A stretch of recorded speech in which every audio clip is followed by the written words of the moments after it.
ఈరోజు ఈ రాష్ట్రంలో ఇంతకుముందు కృష్ణయ్య గారు చెప్పినట్టు, మా కళాకారు సోదరుడు చెప్పినట్టు, ఈ రాష్ట్రంలో ఖచ్చితంగా మార్పు రావాలని కోరుకుంటున్నారు. ఈరోజు అందుకే ఈరోజు కేసీఆర్ కానీ రాహుల్ గాంధీ కానీ ఎప్పుడు కూడా ఒకరినొకరు విమర్శించుకోరు. రాహుల్ గాంధీ ఎప్పుడు కేసీఆర్ని విమర్శించాడు, రేవంత్ రెడ్డికి అప్పగించాడు పని. ఎందుకంటే రాహుల్ గాంధీకి కేసీఆర్కి అండర్స్టాండింగ్ ఉన్నది. ఈ రోజు కాకపోయినా రేపైనా వీళ్ళందరూ మా దగ్గరికే వస్తారు, మా కండనగా ఉంటారనేటువంటి ఆలోచన ఈరోజు రాహుల్ గాంధీకి ఉన్నది. కాబట్టి ఈ రాష్ట్రంలో నిజమైనటువంటి మార్పు రావాలంటే మరి ఈసారి గత 2 సంవత్సరాలు కావస్తుంది కాంగ్రెస్ పార్టీ అధికారంలోకి వచ్చి, ఈ రాష్ట్రంలో మార్పు ఏమొచ్చిందని అడుగుతా ఉన్నాం. అవినీతిలో మార్పు వచ్చిందా? నీతివంతమైనటువంటి పాలనలో మార్పు వచ్చిందా? అసభ్యతమైనటువంటి మాటల్లో మార్పు వచ్చిందా? భూ అమ్మకాలలో మార్పు వచ్చిందా? ప్రజలను మోసం చేయడంలో మార్పు వచ్చిందా? ఇచ్చినటువంటి హామీలు నిలబెట్టడంలో మార్పు వచ్చిందా? దేంట్లో వచ్చిందో ఈరోజు రాహుల్ గాంధీ చెప్పాలి, రేవంత్ రెడ్డి చెప్పాలి. ఈ రాష్ట్రంలో మార్పు రాలే, ఒక జెండా మాత్రమే మారింది, ముఖ్యమంత్రి మార్పే మారాడు తప్ప అదే వ్యవహారం, అదే తంతు, అదే మోసం ఈ రాష్ట్రంలో జరుగుతూ ఉంది.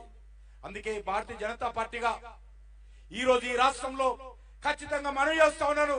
మీరు అమలు చేసినా చేయకపోయినా భారతీయ జనతా పార్టీ అధికారంలోకి వచ్చిన తర్వాత ఖచ్చితంగా మేము 42% ముస్లింలకు ఉన్నటువంటి 10% తీసేసి 42% బీసీ సామాజిక వర్గాలకు రిజర్వేషన్ కల్పిస్తామని ఈ సందర్భంగా మనం చేస్తున్నాం. అంతేకాదు గత శాసనసభ ఎన్నికల్లో కూడా మేము ప్రకటించాం. గతంలో రాజశేఖర రెడ్డి గారు ముఖ్యమంత్రిగా ఉన్నప్పుడు 4% ముస్లింలకు మతపరమైన రిజర్వేషన్ ఇచ్చారు. ఇదే హైదరాబాద్ హైకోర్టు నుంచి, హైదరాబాద్ హైకోర్టు ధర్మాసనం ఈ రకంగా మతపరమైన రిజర్వేషన్ తప్పు, అన్కాన్స్టిట్యూషనల్, రాజ్యాంగ వ్యతిరేకము, మతపరమైన రిజర్వేషన్స్ డాక్టర్ బాబాసాహెబ్ అంబేద్కర్ అంగీకరించలేదు కాబట్టి రాజ్యాంగంలో పొందుపరచలేదు, ఈ రోజు మీరు మతపరమైన రిజర్వేషన్స్ తప్పు అని చెప్పి రాష్ట్ర హైకోర్టు కొట్టేసింది. 1 కాదు 2 సార్లు కొట్టేస్తే సుప్రీంకోర్టులో స్టే తెచ్చుకొని 4% రిజర్వేషన్ అమలు చేస్తా ఉన్నారు. గత శాసనసభ ఎన్నికల్లో కూడా భారతీయ జనతా పార్టీ ప్రకటించింది.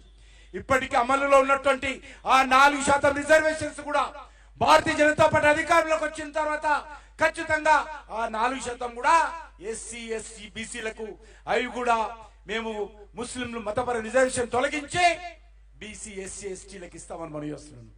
ఎందుకు చెప్తా ఉన్నానంటే భారతీయ జనతా పార్టీ ముస్లింలకు వ్యతిరేకం కాదు. ఈబీసీ రిజర్వేషన్ కింద 10% రిజర్వేషన్ పరిధిలో లేనటువంటి అన్ని వర్గాలకు కూడా అందించే ప్రయత్నం భారతీయ జనతా పార్టీ ప్రభుత్వం, మోడీ గారి ప్రభుత్వం చేసింది. ఈరోజు అది క్రిస్టియన్స్ కావచ్చు, ముస్లింస్ కావచ్చు, ఆ 10% రిజర్వేషన్స్ కింద వాళ్ళందరికీ లబ్ధి పొందిస్తున్నాం, వాళ్ళందరికీ అవకాశం కల్పుతున్నాం. కాబట్టి ఈరోజు ఆ రకమైనటువంటి మతపరమైన రిజర్వేషన్స్ కాకుండా ఈబీసీ పేరు మీద అనేక వర్గాలను కూడా ఆలోచన చేసి నరేంద్ర మోడీ గారి ప్రభుత్వము ప్రతి ఒక్కరికి న్యాయం చేసేటువంటి ప్రయత్నం చేస్తా ఉంది. అందుకే ఈ రోజు చాలా పెద్ద ఎత్తున మనం ఉదయం నుంచి కూడా ఈ ధర్నా కార్యక్రమం చేస్తా ఉన్నాం. ఇది ప్రారంభం మాత్రమే. రానున్న రోజుల్లో ఈ ఉద్యమాన్ని మరింత ముందుకు తీసుకెళ్లాల్సిన అవసరం ఉంది. ఇచ్చినటువంటి హామీ ప్రకారం కాంగ్రెస్ పార్టీ బాధ్యత ఈరోజు 42% రిజర్వేషన్ అమలు చేయాలని మనసులో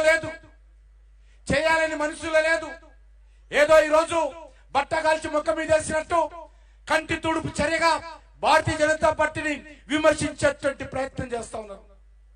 ఢిల్లీలో చూస్తే ఉదయం లేస్తే సాయంకాలం వరకు రాహుల్ గాంధీ మరి తెలంగాణ గురించి మాట్లాడతాడు. తెలంగాణ పెద్ద ఆదర్శం అని మాట్లాడుతా ఉన్నాడు. ఏం ఆదర్శం అని అడుగుతా ఉన్నాను. మతపరమైన రిజర్వేషన్స్ ఇవ్వడం ఆలస్యమా? బీసీలకు వెన్నుపోటు పరిచే బీసీలను గొంతుకొసేది ఆదర్శమా? ఈరోజు రాహుల్ గాంధీ చెప్పాలి. ఈ రాష్ట్రంలో మీరు బీసీలను గొంతుకొల్చేటువంటి ప్రయత్నం చేస్తా ఉన్నారు, అన్యాయం చేసేటువంటి ప్రయత్నం చేస్తున్నారు, రిజర్వేషన్ తగ్గించేటువంటి ప్రయత్నం చేస్తా ఉన్నారు. మీరు దేశంకే ఈరోజు రేవంత్ రెడ్డి ఆదర్శం, దేశానికే కాంగ్రెస్ పార్టీ ఆదర్శం అని రాహుల్ గాంధీ పదే మాట్లాడుతున్నాడు, మభ్యపెట్టే విధంగా ప్రయత్నం చేస్తున్నాడు. కాబట్టి ఖచ్చితంగా రానున్న రోజుల్లో భారతీయ జనతా పార్టీ కార్యకర్తలుగా ఈ రాష్ట్రంలో ఉన్నటువంటి బీసీ సామాజిక వర్గాలన్నీ కూడా అర్థం చేసుకోవాల్సిన అవసరం ఉంది. ఏదైతే రాహుల్ గాంధీ రేవంత్ రెడ్డి ఇద్దరు కలిసి బీసీలకు వ్యతిరేకంగా తెలంగాణలో దేశంలో కుట్ర చేస్తా ఉన్నారు, ఆ కుట్రను అర్థం చేసుకోవాల్సిన అవసరం ఉంది.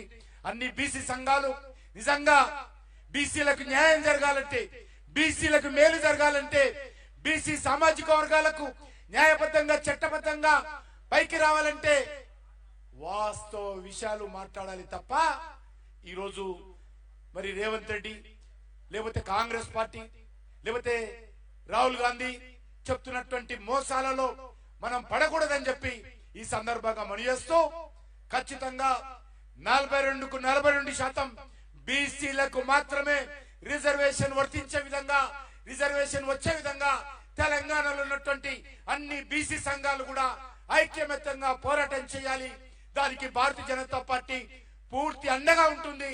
వాళ్ళకు అన్ని రకాలుగా ఈ యొక్క ఉద్యమంలో ముందుండి పోరాటం చేస్తామని చెప్పి